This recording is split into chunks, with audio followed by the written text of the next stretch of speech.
ये कहानी है एक आदमी और उसकी 3 बेटियों की है। उसकी बीवी कुछ साल पहले वफात पा चुकी थी। उसकी तीनों बेटियां बहुत खूबसूरत थीं, मगर सबसे छोटी बेटी अपनी बहनों में सबसे ज्यादा समझदार थी। उसका नाम ज़ैनब था। करमदीन अपनी तीनों बेटियों से बहुत प्यार करता था। उसने कभी अपनी बेटियों को मां की कमी महसूस नहीं होने दी। वह अपनी बेटियों की हर ख्वाहिश पूरी करता था। अब करमदीन की बेटियां बड़ी हो चुकी थीं और अपने पिता के लिए खुद से खाना बनाने लगी थीं। जब करमदीन काम के सिलसिले में बाहर जाता तो उसकी बेटियां उसके लिए खाना तैयार करके साथ दे देती। उसी गांव में एक बेवा औरत भी रहती थी जिसकी एक बेटी थी। उस बेवा की आदत थी कि वह हर घर में कुछ ना कुछ मांगने के लिए चली जाती थी।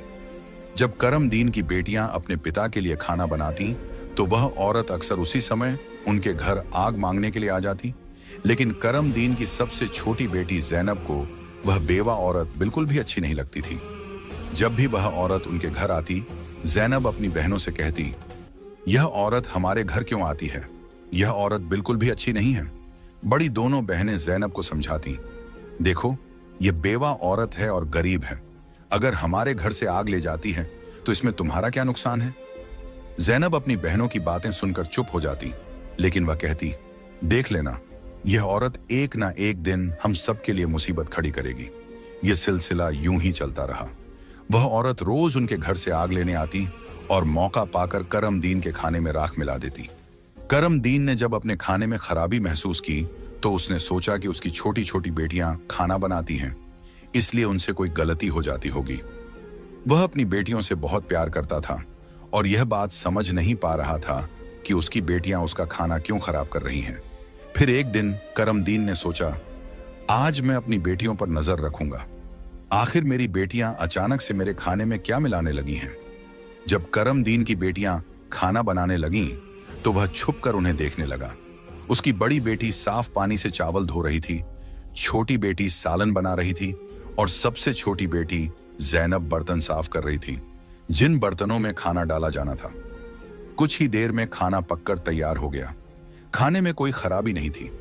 करमदीन परेशान था, लेकिन फिर अचानक उसने जो देखा उससे उसके पैरों तले जमीन खिसक गई। उसने देखा कि वही बेवा औरत उनके घर आग लेने आई है और उसकी छोटी बेटी ज़ैनब उससे बहस कर रही है।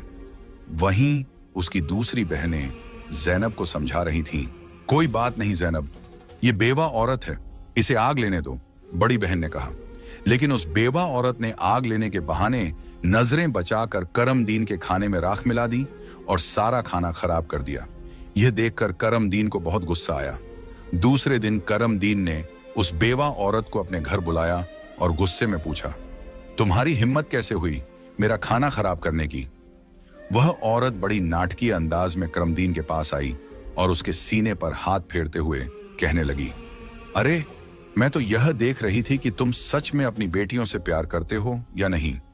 खाना खराब होने पर तुम उन्हें डांटते हो या नहीं। लेकिन तुम तो बड़े अच्छे इंसान निकले, अपनी बेटियों से बहुत प्यार करने वाले। तुमने तो मेरी चोरी फौरन पकड़ ली। अब मुझे यकीन हो गया है कि तुम अपनी बेटियों से बहुत प्यार करते हो। आइंदा ऐसा कुछ नहीं होगा।